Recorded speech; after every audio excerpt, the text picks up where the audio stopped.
Hey guys, if you're enjoying the content I've been putting up, be sure to subscribe so you always know when a new video pops up. Now that we got that part out of the way, let's get into the video.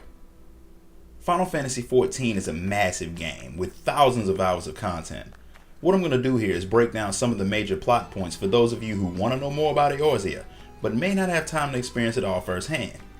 This time, we're covering the story of the Dancers of Radz-at-Han. When the Warrior of Light returns to Limsa Lominsa after doing a lot of adventurous stuff like fetch quests, killing primals, fetch quests, fighting Ascians, fetch quests, returning to the Waking Sands, and more fetch quests, she sees people of the city are extremely excited about a troupe of traveling dancers from Radz-at-Han who came to put on a show for them.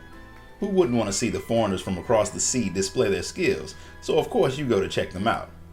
The crowd is excited to see Ranamigo dance while other members of Troupe Falsium play exotic music. However, one woman's mutterings draws your attention away from the performance. She apologizes, but after looking you up and down, she smiles and comments on how graceful you look before letting you finish the show. When Rana's performance is over, the woman introduces herself as Najmira, the leader of Troupe Falsium, and Rana's teacher. She doesn't beat around the bush and asks you outright if you ever thought about dancing. It's not exactly what you'd think. Dancers have many dances. They're the ones that they perform to entertain people. Then they're the ones they use on the battlefield. The dance that Troupe Falsium uses is called the Kriegsdans, a war dance that is even older than this city. Along with the dance, they use throwing chakrams that don't look too pleasant to be hit with.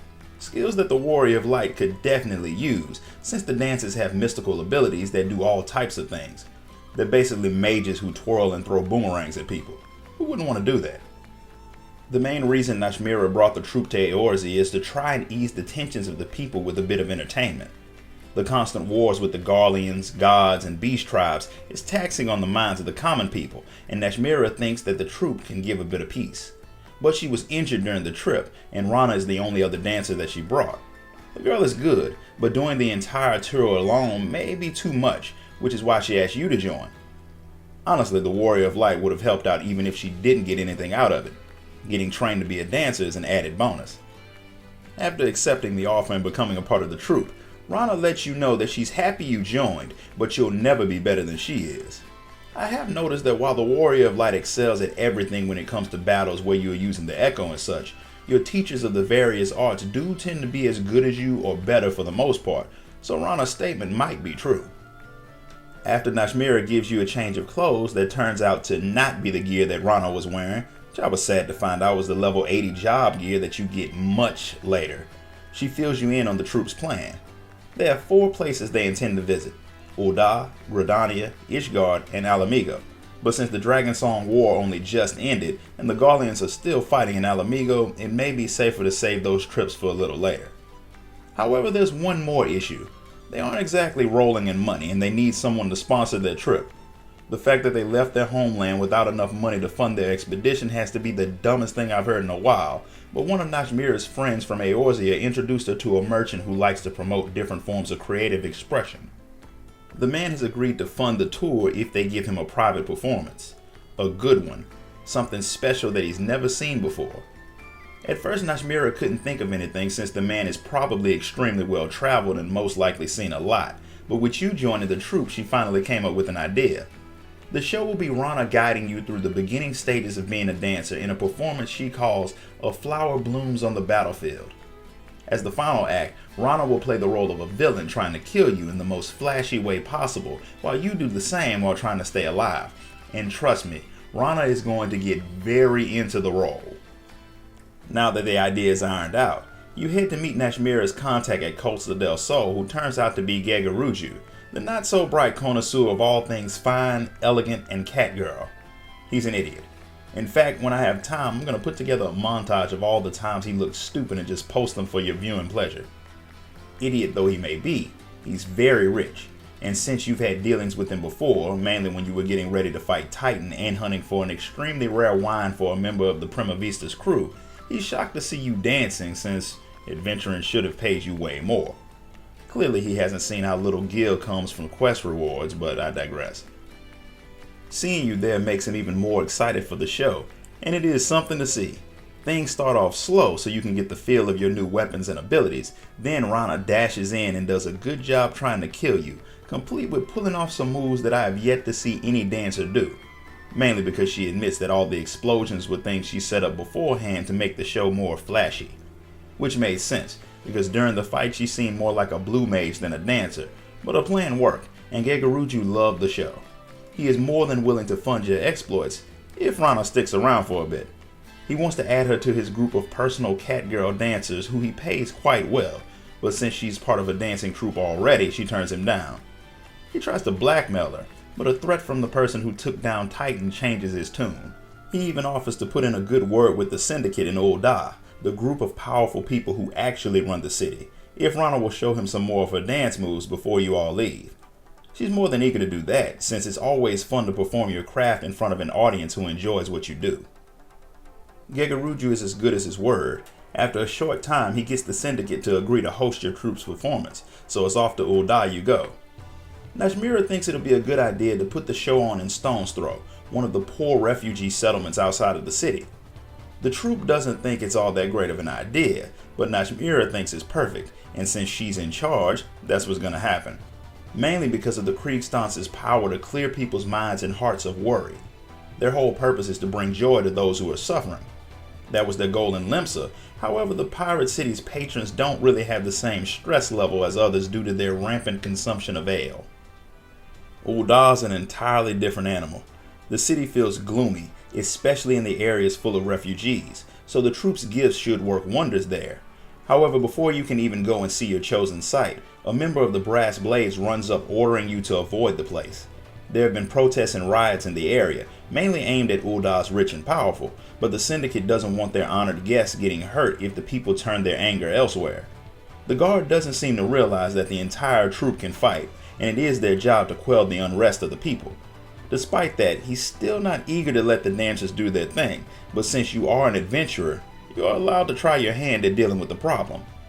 Rana is eager to get to it, but Nashmira has a bad feeling about it, so she wants you to go with her, and she has to stay with you the entire time, a promise she breaks as soon as she gets to the settlement.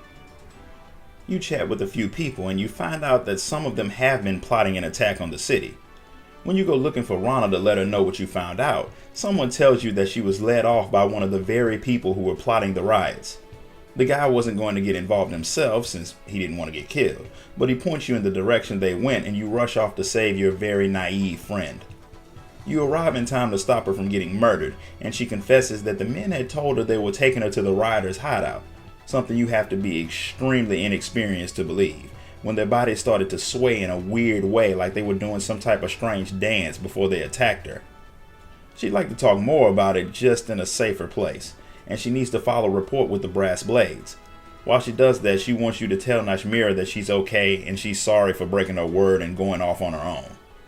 Nashmira is not happy. She's not upset with you, but she definitely plans on dealing with Rana. She is interested in the strange dance that her attackers were doing, but she'll have to wait for Rana to get back to find out more. It doesn't take long for the girl to show up with an excited member of the Blades in tow. Because of what you did, Stone's Throw has settled down. Strangely enough, despite Rana's claims of the men dancing, they all deny it. They do remember their bodies starting to move against their will, but they can't even remember why they had decided to riot or attack the girl. However, after your fight, they seem at peace, like a spirit had possessed them and getting knocked around by you managed it. The soldier believes someone may have added something extra to the criminals' drinks, but they'll get to the bottom of things eventually thanks to your help. But at least for now, it's safe for you to perform. Now, facing her teacher, Rana hangs her head in shame, admitting that despite her training, she had been too scared to do anything when the fighting started. Nashmira understands, but that fear is something that Rana will have to learn to deal with. She has to be able to dance both on stage and in battle. The fact that you were able to use your techniques in combat are the only reason things turned out okay. It wasn't Rana's lack of skill, but her overconfidence that was the problem. The strength of the troupe comes from dancing together, and until she understands that, she'll never be ready to move forward. Her words seem harsh, but Nashmira knows the troupe's true purpose, and it's not as simple as she made it seem when you first joined. And although she won't explain it now, she believes you'll understand later. For now, she has to prepare for the performance.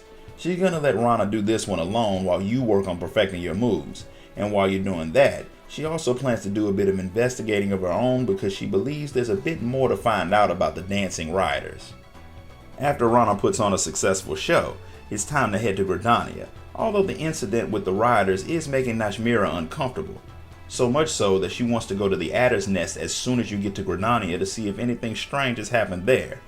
And like a good teacher, she refuses to tell you why, although she does warn you to stay on your toes. Apparently her hunch is correct, and a group of dusk-white Ellison who prefer to live in the woods instead of the cities like their counterparts, have been holding weird meetings outside of the city. The twin adders don't know what they're doing, but they don't think it's good, since the dusk whites and the citizens of Gridania do not get along at all.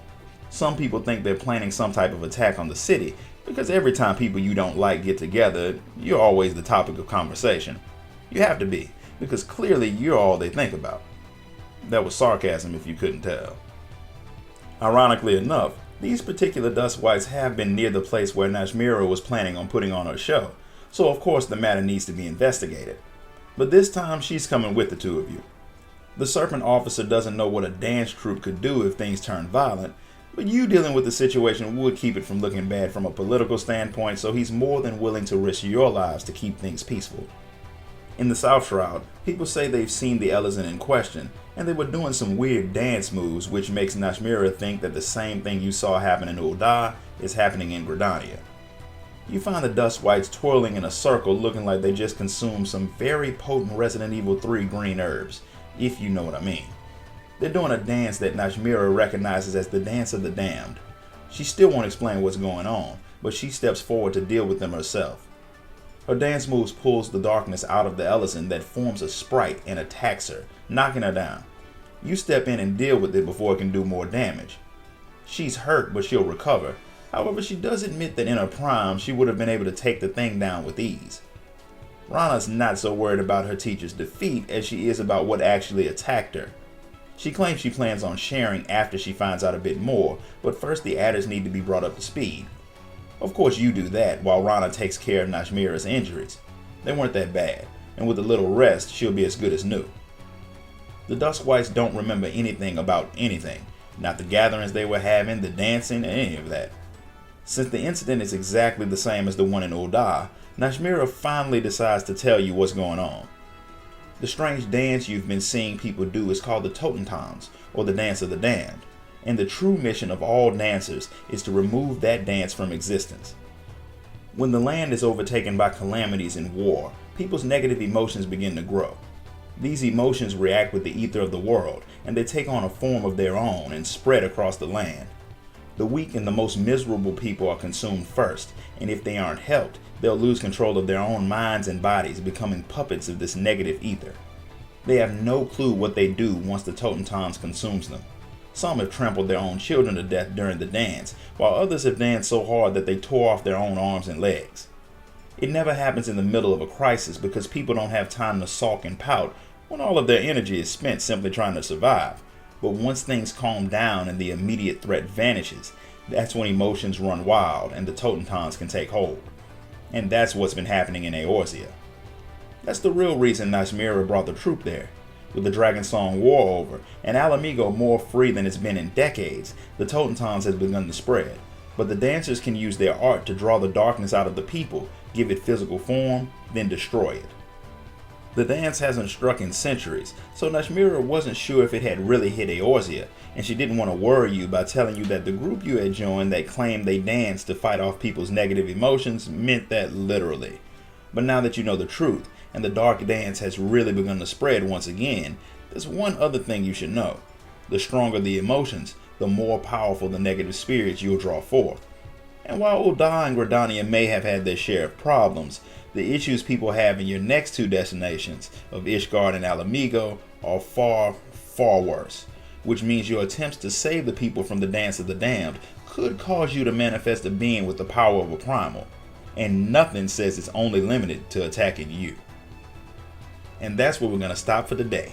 If you enjoyed this video, give it a thumbs up, and make sure you subscribe so you don't miss out on the next part of the story.